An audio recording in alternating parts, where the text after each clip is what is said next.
Batting का ऐसा record जिसमें बाबर आजम के बाद यासिर शाह ने भी विराट कोहली को पीछे छोड़ दिया, जबकि दूसरी जानिब जारा मिजाज ऑलराउंडर शाहिद खान अफरीदी भी खामोश ना रह सके।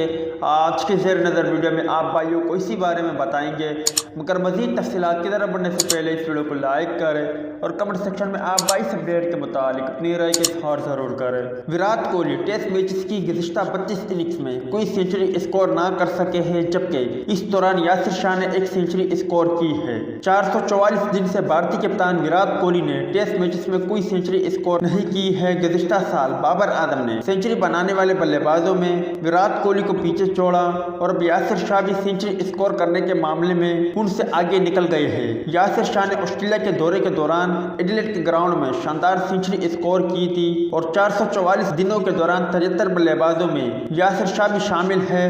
वो टेस्ट क्रिकेट में 100 का हिस्सा अबूर कर चुके हैं, जबकि दूसरी जानिब पाकिस्तान क्रिकेट टीम के साबिक कप्तान और जारा मिजाज ऑलराउंडर शाहिद खान अफरीदी ने पाकिस्तान क्रिकेट टीम के विकेटकीपर बैट्समैन मोहम्मद रिजवान की जनूबी अफ्रीका के खिलाफ जबरदस्त सेंचुरी स्कोर करने पर उनके बेहद तारीफ की है। शाहिद खान अफरीदी ने अपने पैगाम में कहा कि मोहम्मद रिजवान ने सेंचुरी स्कोर करके जनूबी अफ्रीका के खिलाफ प्रेशर होने के बावजूद भी शानदार और आला मयार की इनिंग्स खेली। उन्होंने कमबैक करने वाले फास्ट बॉलर हसन अली की तारीफ करते हुए कहा कि हसन अली ने भी जबरदस्त बॉलिंग की, जबकि पाकिस्तान ये मैच जीतने का हकदार था क्योंकि तमाम लड़के बेहतरीन कारकर्दगी का मुजाहरा करते रहे। उम्मीद है दोस्तों कि आज की वीडियो भी आपको पसंद आई होगी। मिलते हैं किसी नेक्स्ट वीडियो में, तब तक के लिए इजाज़त दीजिए। अल्लाह हाफिज़।